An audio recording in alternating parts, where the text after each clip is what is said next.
I'm Trevor Knight. And I'm Melinda May. And this is Stronger Voices. Thank you so much for joining us today. Our guest on this week's episode is an artist who you have been a fan of for years, and his name is Bodie.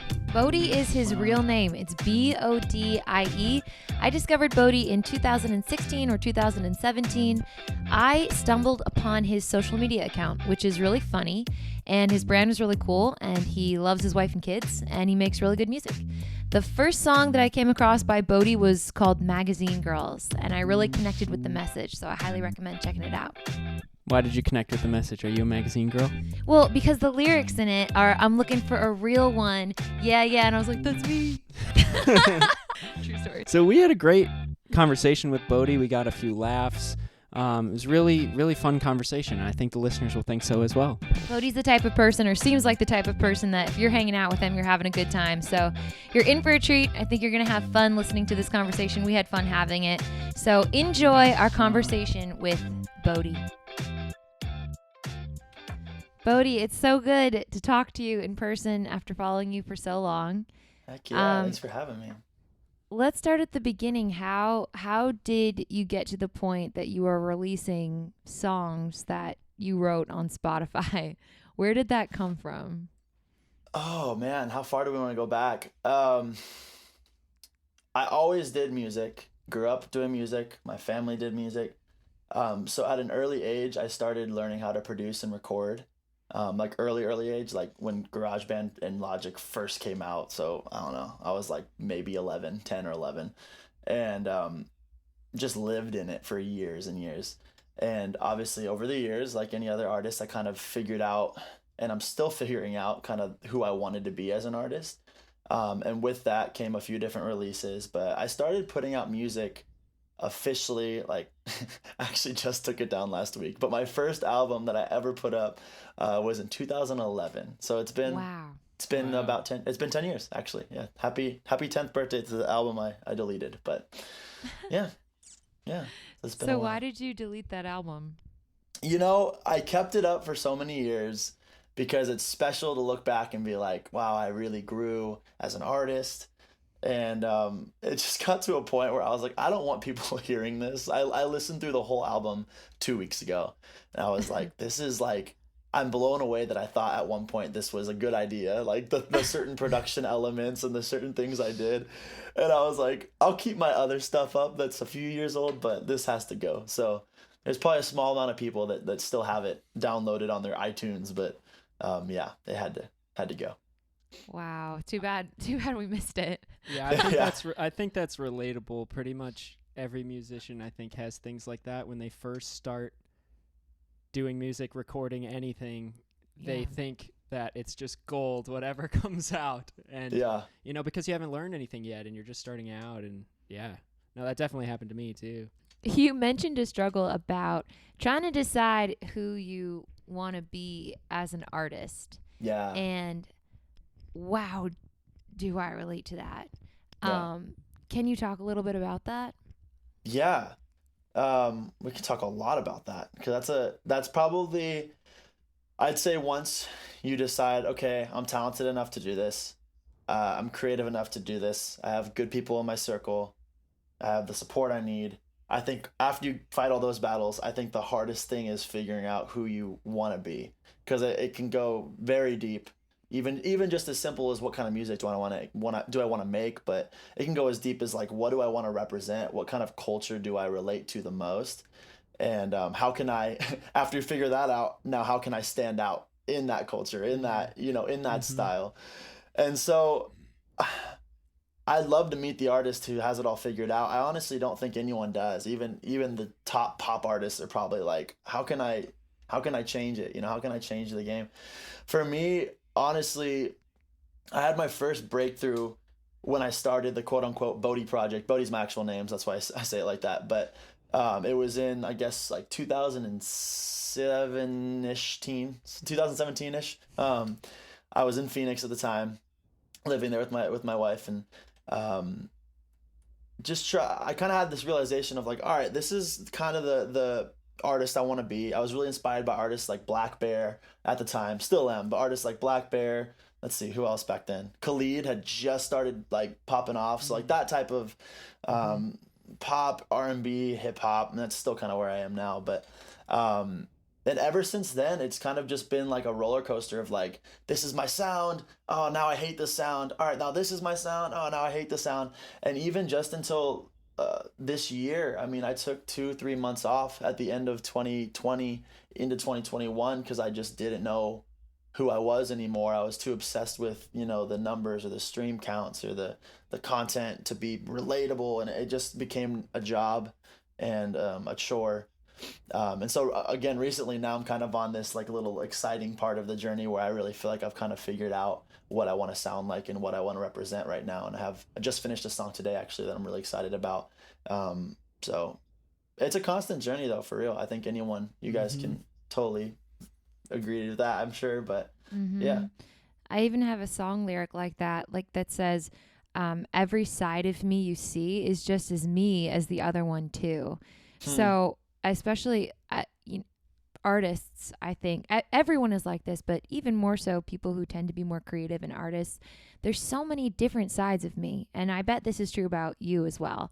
There's a lot of different sides of you. There's a lot of different things you can lean into, and they're all real, but it's like trying to figure that out for me has been really, really hard. So I completely relate in a lot of ways. What was it like for you growing up? What did that look like? Were you where did that happen? Were you like real into sports? Were you real into what kind of kid were you? Real outgoing, real shy? Yeah, so from the out of the womb I was always wanted to be the star. For better for better or for worse though, for real. Like it's definitely been ingrained to me as someone that like wants to just wants to use what I've been gifted with to like encourage and entertain others. It's just always been a part of my DNA. For better, for worse. But yeah, I grew up in LA of all places, so that kind of makes sense. But grew up in LA to starving artist parents, you know, waiting tables and going to every audition. They're actors and models, so every audition and casting call they could get. My dad was in a touring band, so it was just ingrained in me at an early age that you know, that grind, that work ethic to be able to create for a living is still how I remain creating for a living to this day with 3 kids and a wife. And I owe that a lot to seeing my parents do it so just diligently. So yeah, I grew up in LA with very talented parents, only child up until I was 11. So most of my young life, I was just me and my parents against the world. And started out in LA, moved around a little bit, lived in Texas for a couple of years, but mainly grew up in Southern California. And then, you know, now I'm back here. But my parents are always super supportive, always encouraged me to be different.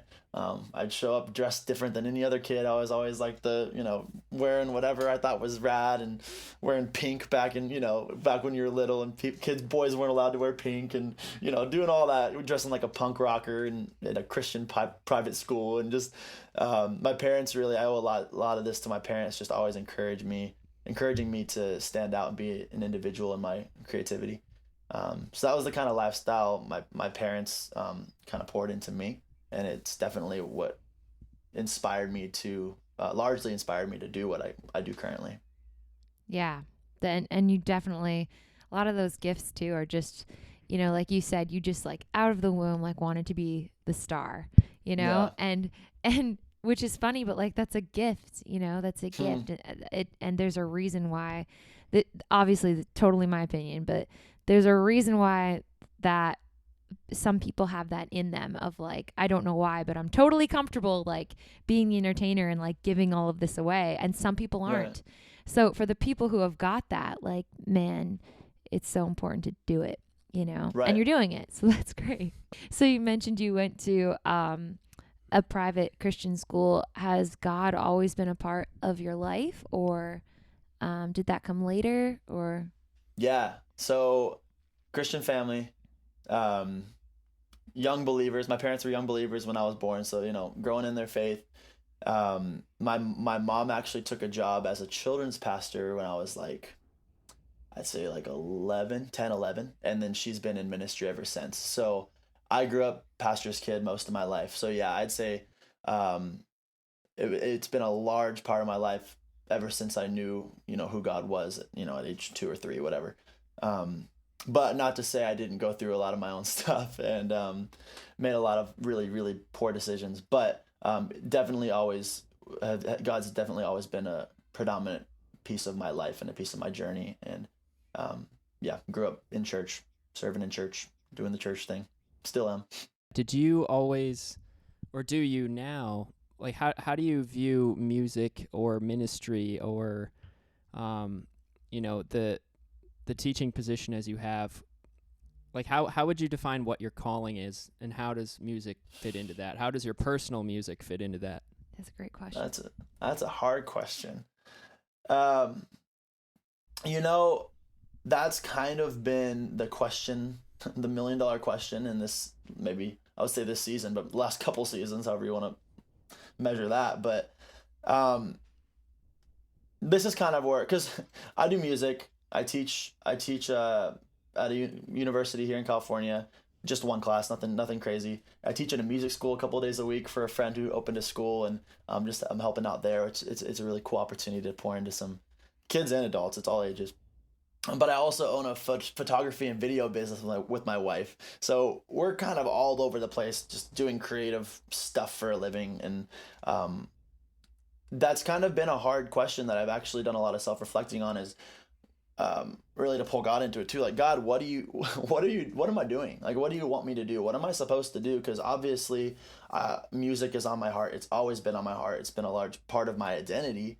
But then obviously we all know it doesn't always pay the bills. So like, how can I provide for my family? All right, cool. Now I have these opportunities, and now I just catch myself doing all of these different things. So God, what am I called to do long term? Like, where do you see me being most fruitful?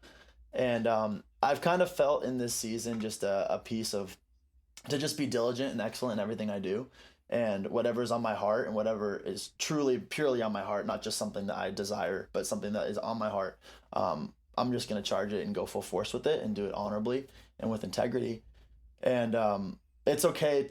I guess my answer to your question is I don't really have an answer yet, but I think that's kind of a cool place that I'm in right now. But I will say, I know that I'm called to use my abilities, just like all of us creatives are. I know I'm called to use my abilities to influence the culture as much as I can, whether that's 100 people or, 1 million people, whatever, and I'm really just grateful that even the platforms that I already have, I'm doing that. And I just want to use my platforms to show how to, to the best of my abilities, to show how to be a godly husband and father and creative, and still make music that inspires people regardless of their race, religion, gender. And so that's a long-winded answer, but that's kind of where I'm at with that. I don't really know, but I kind of know, and I just know I'm supposed to be diligent in what it is that I have, on my plate right now. Yeah. In fact, the reason I started following you is because I noticed that I forget what it was. I don't know if I was noticing that you were leading worship, or this may be a false memory, but this is what I recall. I was like, oh, this guy can do like the releasing music on Spotify and stuff like this, and do the like leading worship thing at the same time. And he's making it's in a way that it's like not weird, it's like, that's cool. It's not like picking a thing or something. And I immediately was like, oh, I connect to this. And so that's cool. That's like why I hit the follow button, cool. Now that I think about it. And so just to like affirm what you said, you really are, in ways that you may not even know. I think just by being yourself and just by having that like strong, like brand is the wrong word, but, yeah, like you don't know how, and the same for us, only God knows how we're, inspiring people or, encouraging people on their own paths just by doing what God has given us to do. So what's on your plate right now? What are you working on? I know you said you just finished a song. I can't remember if you finished writing it or recording it. Dude, so this is rare for me. But like from basically conception to finished product ready to go today. And that's like, wow. Yeah. Luckily, I either produce my own stuff or I collaborate with this very specific producer. His name's MoFlo, and we've done a lot together. Most of my most successful songs are credited a lot to him and his ability to just create incredible production. But yeah, so a lot of it is because of him, but we flew through it today, just shooting stuff back and forth. But I'd say it's probably my favorite song I've ever made, so I'm really excited. I have no plans for when I'm releasing it or what it looks like, but it's so cool. And I'm really this excited about my own music, so we'll see how everyone else likes it. But yeah. So you were basically writing it while recording it. More, yeah, actually, yeah. It's actually pretty cool. This specific song is I wrote the chorus of it like a year and a half ago, and it was cool. Didn't have too much depth to it, so it was just kind of like a fun summer vibe. I wrote it like I think pre-quarantine, so it was like over a year ago, and it just kind of sat, and I pulled it up yesterday, and I was like, hey, I sent it to a couple of my buddies. I was like, hey, what do you think of this idea? And then I sent it to my producer, the one that had made the instrumental, like the rough instrumental. And he's like, let me try something. And he completely changed it, took my vocals and completely changed it into this completely different song. And then I wrote all the verses, all the guitar riffs, all the everything else today. And it's really good. I'm really excited. Wow, that's amazing. Yeah. What inspired the lyrics of it? So I mean, I'll let the cat out of the bag, I guess. I don't have a release plan yet, so no one can tell me not to. It's basically, actually, that's kind of cool. It's my first fairly blatant Christian song. I have a huge love and respect for Christian music, but like you said, the whole doing both, I really think that there's an important role that people like us play in the music industry as people that can serve in the church with our talents like we're called to, but also be at the bar venues, man, like not just be playing at youth group conferences. And there's only so much of that you can do, and I did that for so long. And anyways, all circling back to, without getting too deep into it, I just felt really convicted, like, hey, I write a lot of love songs, I'm gonna write kind of a love song about God. So that's what I did. To a listener that would get offended by that, you probably wouldn't notice, but if you are a believer, you could tell that that's what I'm talking about. So it's a real fun kind of flirty summer vibe, but straight up just like a love song to God. It's cool. I'm excited to show you guys. That. Yeah, I am very excited to hear that. I really want that to be out sooner than later. I know these things take time, but like that's really cool. And I also love what you mentioned about like go play in a bar, you know, like that's really powerful. I had a really tough conversation with a really close pastor friend of mine about 3 years ago or so. And it's church I love them dearly. I respect the leadership, close friend of mine. But he comes on the very conservative side of in the music scene of, hey, like there's some darkness in that world. If you want to be a pastor, it's a priesthood. You can't do both, period. And I had a really hard time with that because this is a few years ago. I still am, but I was really in that moldable stage of I was just leaving the church job that I was at for 5 years and kind of in this place of like, what do I do? And he shared that with me, and I understood the weight of what he was saying, and his concern was to protect me, protect my family. I get that. But looking back, it's a frustrating thing to play back that conversation in my head and the way I handled it. I wish I would have dug a little deeper into the conversation and asked him, why is that? Because I do feel, like I said, like if Jesus was here, if Jesus was a musician in 2021, I just have a hard time believing. I mean, there's nothing in the Bible that shows this, that he would be just hanging out at youth groups and just hanging out at young adult conferences and performing at young adult conferences. He would be there for sure.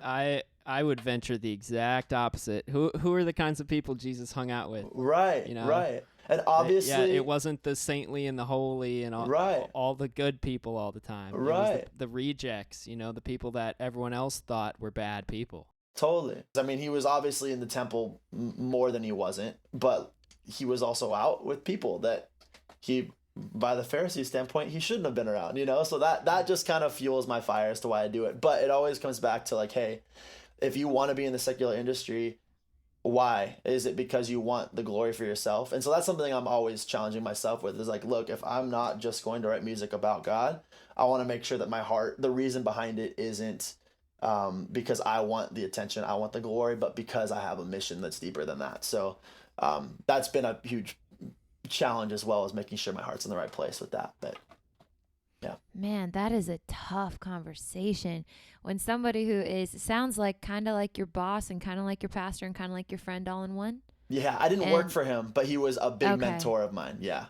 But luckily I had my confidence in the right place, you know? Yeah. So it didn't like shake me. And it was more in the terms of like, if you ever wanted to work at this church, what we believe is X, Y, and Z. So yeah, it was more of like, all right, I guess I'm not working at your church. But but yeah, it was a hard thing that I really had to battle, and up until recently was still pondering, like, am I being selfish? Like, am I robbing the capital C church of all of this time I'm pouring into something outside of it? But that's not healthy. Like, that's not a healthy way to look at it, because if that's what the Bible says, then why are we working? Why isn't everyone working full time in a church? Like, we're not all called to do everything every 80 hours of our work week at the church. You know, we give to God what we're obligated to, but outside of that, you know, we pursue our passions elsewhere. So that's where I'm at with that. No, I think you have a great attitude and outlook about these things. Like, just to hear the humility of, like, you know, that you're cognizant of these things, and that you're just striving to be diligent and excellent at the things you do, and, you know, make sure your heart's in the right place. And I think that's such a good posture to have, cool. You know, and just like you said before, like, especially like in the industry, being a light like that, I think is really powerful. It's so powerful to, like, be a light, like, if that secular world or whatever, I think, if there is that darkness there, then how powerful to go in it and be a light, you know?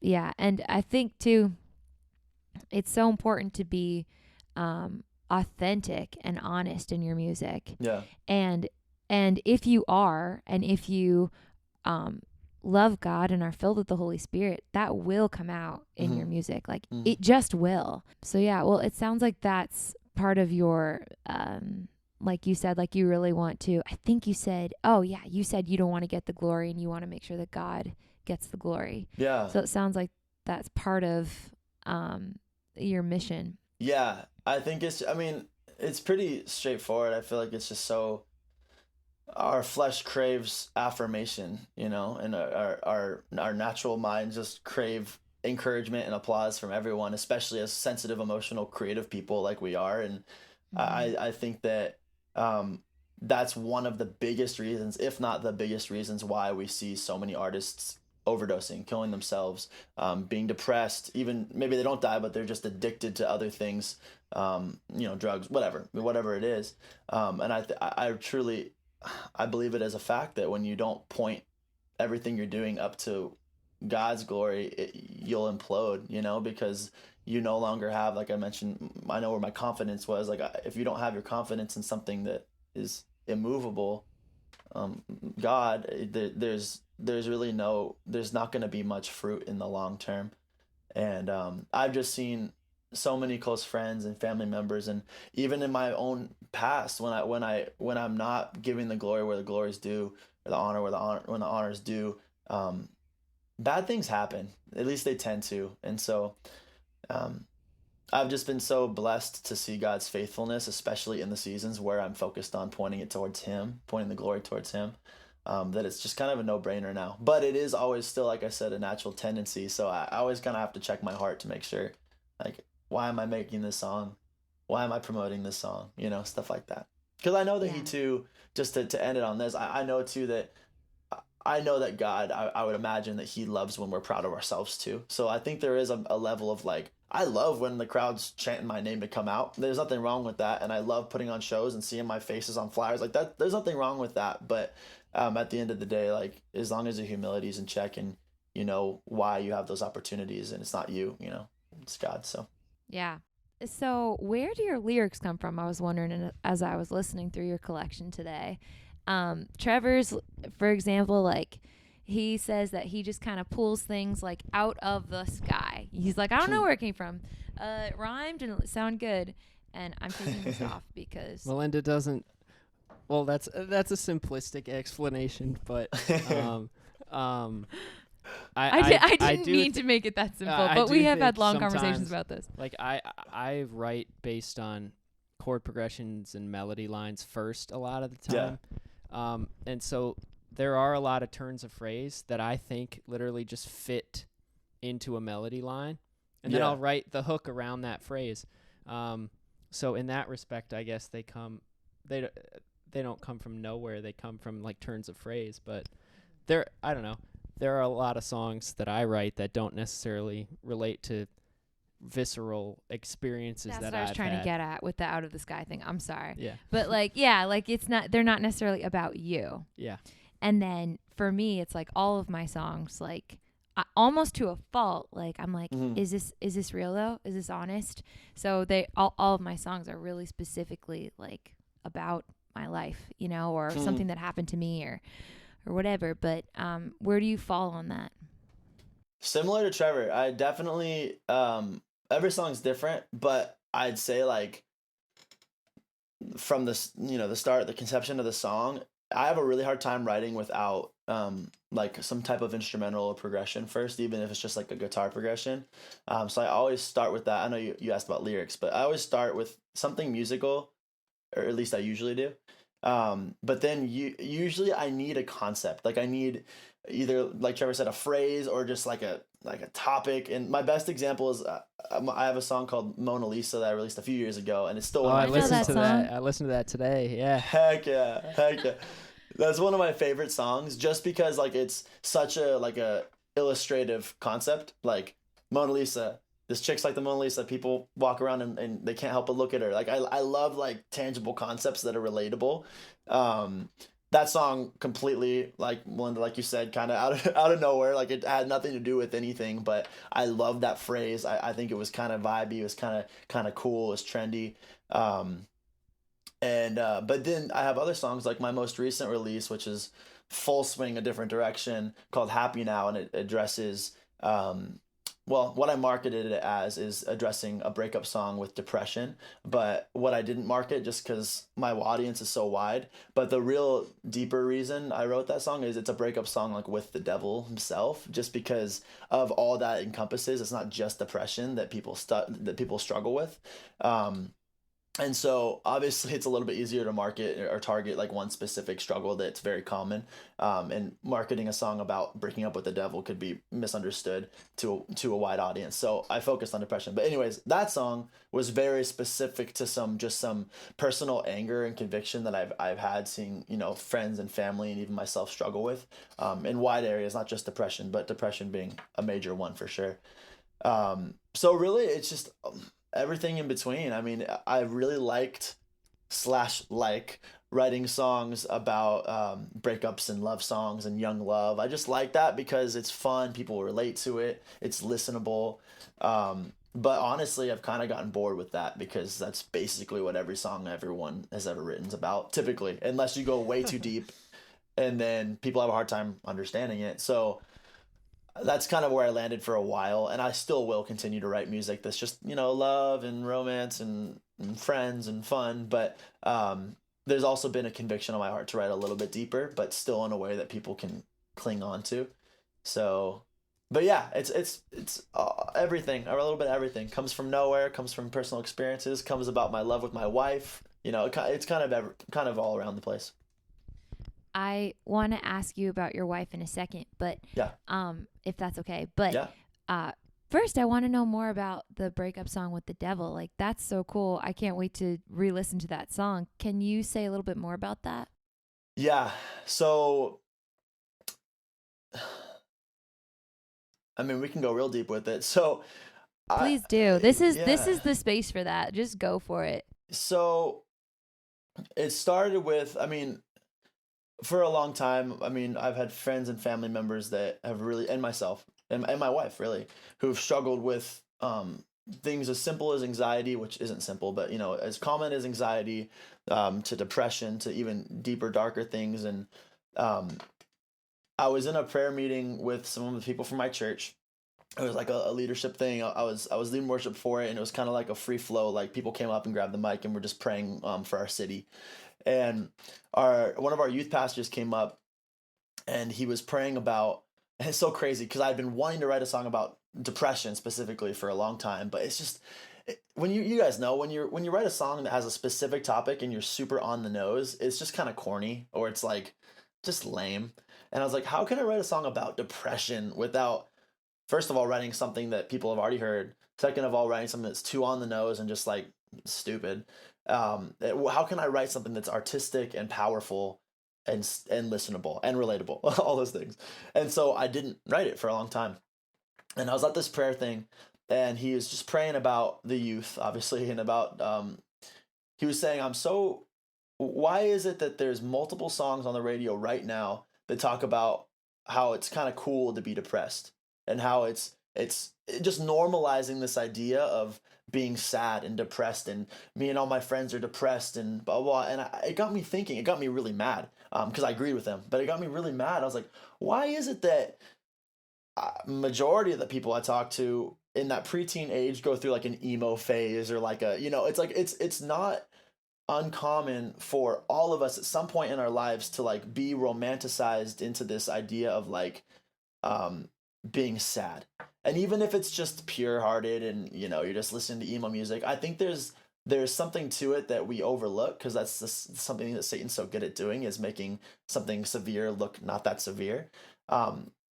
And we also have the highest suicide rate we've ever had. And it's like, these things go hand in hand. I don't think it's a coincidence that being depressed is now this cool thing, and being like an e-boy, or, you know, it's like, it's a cool vibe thing. And when depression's the number one thing that ties people to killing themselves, and it's just like, it made me so mad. And so I wrote the song, and it has everything to do with depression, suicide, anxiety, but also things like purity and like just being a person of integrity. And I pointed this all back to the fact that like Satan has a heyday with that stuff, especially mental health stuff.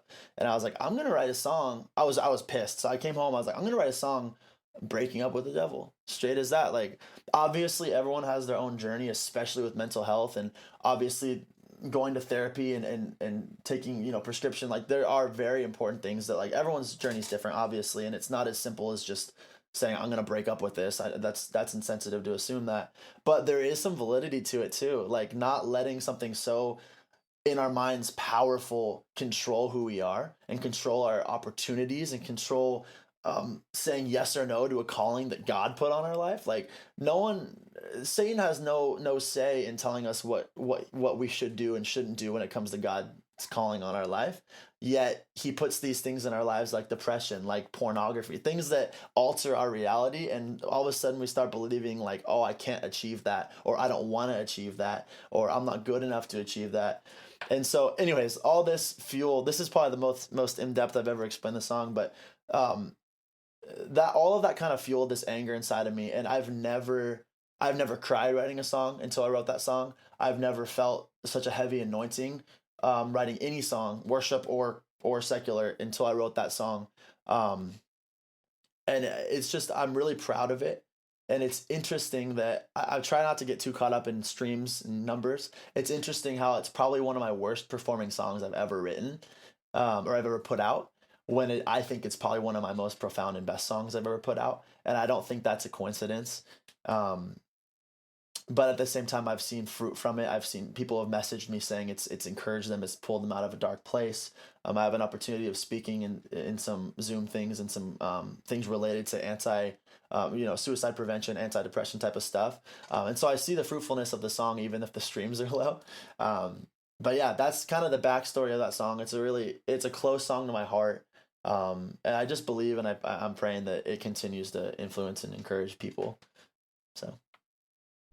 Everybody's different, but I've actually told like Trevor this a few times. Like, when I don't feel good or when I feel depressed, like, I want to be empowered, and some people don't, because for whatever the reasons. But I think there are a lot of people like that who are like, I need somebody to encourage me to speak life into you. Or like speak the truth over me. Like, I'm not gonna get mad at you for doing that. Like, I think a lot of people need that too, instead of like, I understand about being sensitive about mental health issues, like for sure that's important. And so I'm not saying anything opposed to that, but the thing that might be missing is, I think, is what you touched on, a little bit of empowerment of like, hey, like, it's okay if you're feeling depressed or anxiety, it's okay to like fight that, or instead of kind of like, oh, this is, I give myself all this permission to feel this. I'm allowed to feel depressed, and I'm going to feel depressed today, and that's okay. There's space for that. Yeah. And there's also space for break up with the devil. Like there's space for both of it. Totally. And so I'm glad you're saying it, and I'm glad that you explained it in depth. Yeah. Thanks for sharing that explanation with us. That's really cool, really powerful. Yeah, absolutely. I think too, just to put a little period on the end of this song, but like you said, I think that there's something really special. I made a little Instagram video about this, so I said this on that, but there is something very powerful about admitting, hey, I'm depressed. Me too. Like, we're in this together. That's great. And I think that's great. I celebrate people that have gotten the courage to come out with those, this is my struggle. This is where I'm at. But what's even more important is to not just stop there, and to, like, I have a problem. Good for you. Good for you. You have a problem. Me too. But like, what's next? Let's call each other higher. How can I get out of that? So. Yeah, well said. Definitely. So this is one of my favorite questions to ask, if you don't mind. I want to ask how you met your wife. Yeah. And how did you fall in love, and what happened? Tell us the story. So I get to brag on my wife. I'm going to tell the end of the story first. She's like the most incredibly gifted, talented, loving, patient person I've ever met in my life. She's my best friend. I literally can't imagine a life without her. She's my world.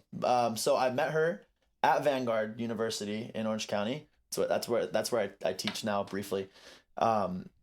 We met at music camp the week before freshman year started. So like right out of the gate. Thought she was cute. She sang for like a talent show thing in our music camp. And I told her I liked her voice, and she said thanks and walked away. And that was it. Like, she didn't give me anything. And so fast forward to like 3-4 months later, Christmas break, the day we left for Christmas break. She's from Washington and I'm from LA, but I was going to go out to Pittsburgh for like most of the month to be with my mom's family. And I got her number, like I swooped her number like the day before break, and we ended up, what was it back then? Was it Skype? Yeah, it was Skype. We ended up Skyping every single day over break. So it was like 25 days of every single day for like multiple hours. And so and it took a couple of weeks for her to even admit that she was like into me. I like worked super hard, and I had to earn it. But by the time we got back to school for that second semester of freshman year, we were basically dating. So it was pretty fluid because we got to know each other pretty quickly over that break. And so I said I love you pretty quick. It was a couple months in. And then obviously I grew in love with her over those years. So 4 years, give or take, like 3.5 years in college. I proposed 3 years later, basically exactly Christmas break of senior year. And then we got married a month out of graduation, and then moved to Phoenix a month after that. And now we have 3 kids. So it went fast. Wow. How old are your kids? Indy he's my boy. He turns 4 in June. It's crazy. Violet, she's my middle. She let's see, she's 2.5, a little older than that, but 2.5. And then Goldie is our little baby, and she is 9 months. Oh yeah, 9.5, almost 10 months. It's wild. Wow. Do you have a favorite? You know what's funny? No, I'll answer that. I will answer that. You know what's funny? Like, just last week we were talking about this with some friends, and people were like, oh, like, I could never have a favorite. You do have a favorite. It doesn't mean you don't love them all differently. Like, I love them all the same. I'd die for any of them in a heartbeat. But, like, man, Violet's driving me nuts right now. So she's not my favorite for sure. So I'd probably say either the other two. No. That's such a good answer. Yeah, but like 6 Into your months Goldie. ago, 6 months ago, Violet was my favorite. So Sure. it changes. They're just Right. they're annoying right now. They're babies, you know, like they're not. Of course. They're disobeying. They're yeah. Violet's that middle child too, like Trevor. Trevor's the middle child. They're Yeah, special. I was never a disobedient child, though. No. I didn't really have space to be a disobedient child because I was left alone a lot to like here's a puzzle, entertain yourself for 5 hours while we tend to the other children. Trevor is from a big family, and he's right in the middle. Dang. And he also was born with like a very just like very calm, like I don't know, he's just very calm. He's like down for anything. He's always happy. That's awesome. Yeah, it is awesome. I don't know how you find time to make music and teach and do Have worship babies. and you got 3 babies. Dude. And did you take one of those like elements out of the equation, like sleeping or eating or Yeah, I've had one meal today, and I've slept about 4.5 hours last night. So yeah, but dude, I'll say like it's so worth it, because I told my wife when like we first got married, I said, hey, I'm choosing you over, and this isn't to toot my horn, this is just the reality of our conversation. I'm choosing you over couch hopping musician lifestyle. Like, cause she was such a supporter of my music, and she still is. And I said like, hey, I don't want you to feel like I'm missing out, or like I'm going to resent the fact that I can't do that. Cause all my friends are doing it still, you know, I'm 20, almost 28, and I have a lot of friends that are still doing that. They're living in LA. And I just told her, I was like, hey, like, I'm going to continue to do music, but just so you know, so you don't have to worry, I'm choosing this life over that. So now that we have, 5 billion jobs and 3 kids and all this, sleep is definitely at the bottom of the totem pole right now, which is unfortunate, but it's a season, like when our kids are older, we'll sleep more and we won't be playing shows. So, I mean, I'm trying to just do all the things that I want to do now while still being a good dad, a good husband. So no sleep. That's it. Yeah, it's a season. I love that attitude about things, like, well, it's what we're doing right now. We're just gonna, like do it full speed and get everything we can out of it. We'll rest later or something. Yeah, there's the like secret. You can do so much more if you just don't sleep. So do you mind if we've been talking for 46 minutes, which it feels like it's been way shorter than that. Flew. Do you mind if we do a little lightning round with you? So we'll ask you like questions and you have to answer like really quick. Lightning round. It's just going to take me, give me about 3 minutes. I'm going to put this on mute and I'm going to turn our video off just to get this list up. So we'll take a quick break and we'll come back and do this lightning round. Sounds good. Okay. We'll see you in a few minutes. Okay, bye. Before we get back to the talk, we are going to take a moment to let you know where to find us on social media and how to listen to our music. So my name is Trevor Knight. You can find me on Spotify, Apple Music, or wherever you listen to your tunes by searching Trevor Knight. Knight is with a K. And you can find me on social media at Trevor J. Knight. In fact, the song you're listening to right now, underneath us talking, is called Sugar, and that is a Trevor Knight song. My name is Melinda May. It's May, M-A-Y like the month, and you can find me on all the streaming platforms as well, including Spotify, Apple Music, YouTube, and follow me on Instagram at Melinda May Music. You can reach out to us via those addresses, or you can shoot us an email at contact@strongervoicespodcast.com. You can also follow the podcast at Stronger Voices Podcast on Instagram. All right, we're back. Yo. Okay, let's do this lightning round thing. Okay. Favorite day of the week? Can't think, just answer. Oh, Monday. No. Really? Really? All right, we'll look that. Mm-hmm. Favorite city in the U.S. besides the one you live in? I can't think, just say Seattle. Fine, that one you kind of have to think about. That's legit. Nickname your parents used to call you. Oh, I don't want to out that. Bodacious. Nice. I hate it. That's amazing. That's great. Cool. Superpower if you had one. Ooh, There's so many. Um, super speed. No, super speed. I don't, super speed. What do you think I said? I don't know. Super speed, final answer? I guess. Favorite holiday? Christmas. You have to be honest here. How long does it take you to get ready? Like from getting out of bed to getting in my car? Yeah.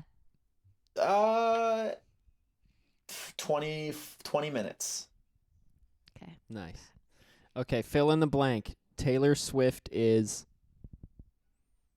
My old celebrity crush. That's a solid perfect. answer. Wow. Yeah. Scale of 1 to 10, how good of a driver are you? Oh, I would say 9.5. My wife would not say that. She would not say that. Scale of 1 to 10, how good are you at keeping secrets? When they matter, a 10, I guess. But Mhm. like little things, not that good. Like a 2, like a 2 or a 3, like a surprise party or something. I can't do it. Go ahead, Trev. Favorite junk food? Del Taco or Taco Bell or fast food, just fast food. Oh, I I'm want- a big I fast want it. food fan. I want it so bad right now. Favorite dessert? Cheesecake. Dang, that Ooh. sounds good. I'm hungry, guys. I've only eaten once today. Your last Halloween costume. Oh, I was Duke Kaboom from Toy Story. That's what you do when you have kids. You dress like a family costume. He's like this Canadian guy with a jumpsuit. It was actually really sick.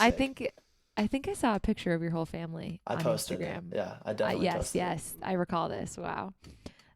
Favorite ice cream flavor? Mint chocolate chip or pistachio or chocolate mocha. Final answer.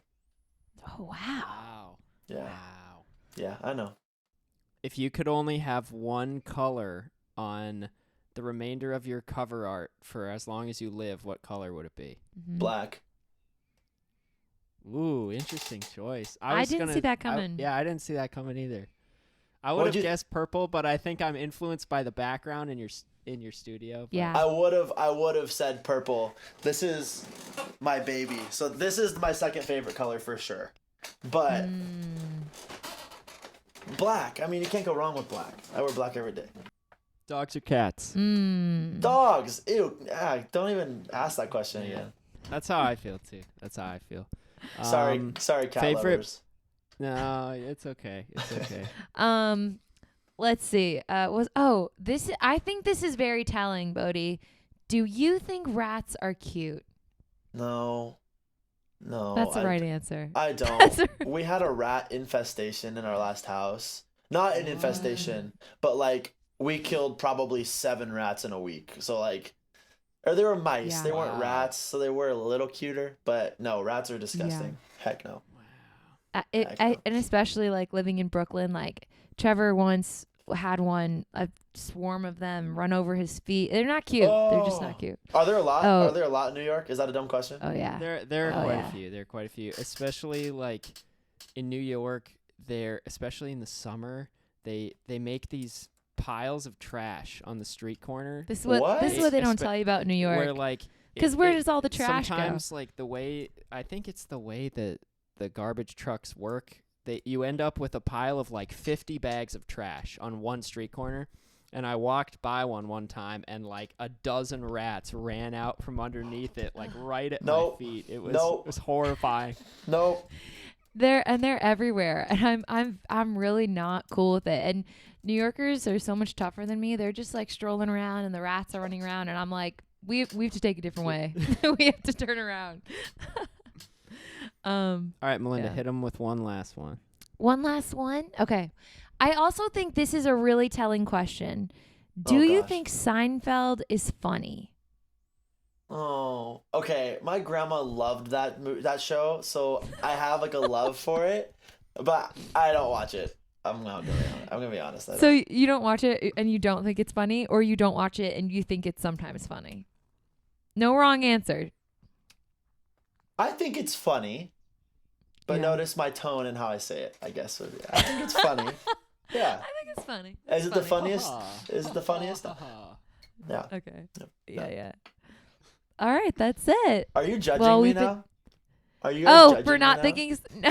I mean, yeah, like a little bit, but in all the best ways. I don't know if I've watched a complete episode of Seinfeld in my life. So yeah.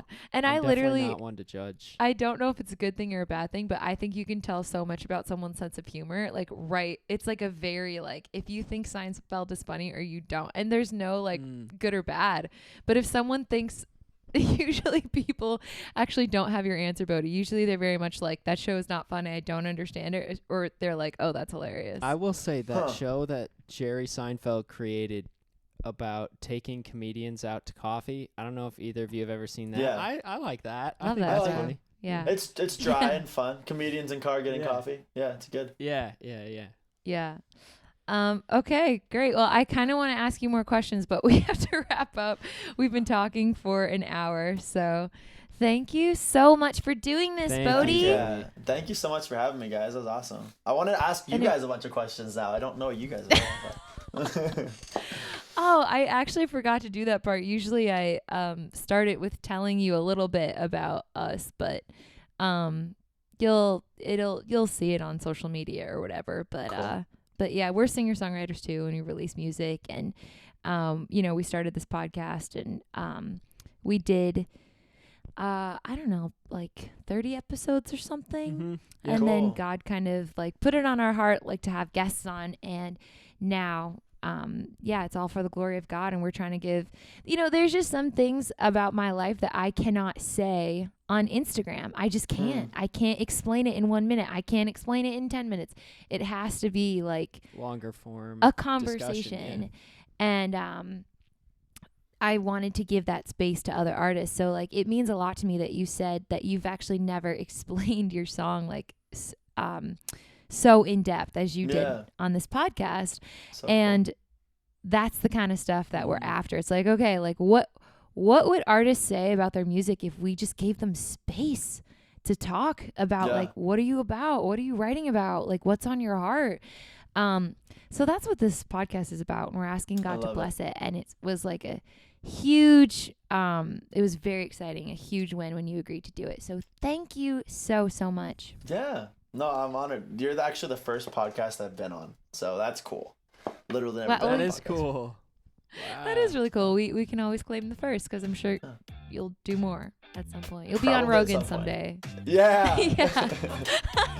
That'd be a good one. So all right, cool. Bodie. Have a good night. Thanks so much for thank hanging you, out Bodie. with us. See you guys. Thank you. Yeah, we'll see you soon. Alrighty. Bye. Bye. Thank you so much for listening to this week's episode of Stronger Voices. I hope you enjoyed that conversation with Bodie. You can find Bodie on Instagram. He's at BODIE. And he's also on all the streaming platforms, including Spotify, Apple Music, and YouTube. And his artist name is Bodie. Again, that's BODIE. Thank you so much for listening, and we'll see you next time.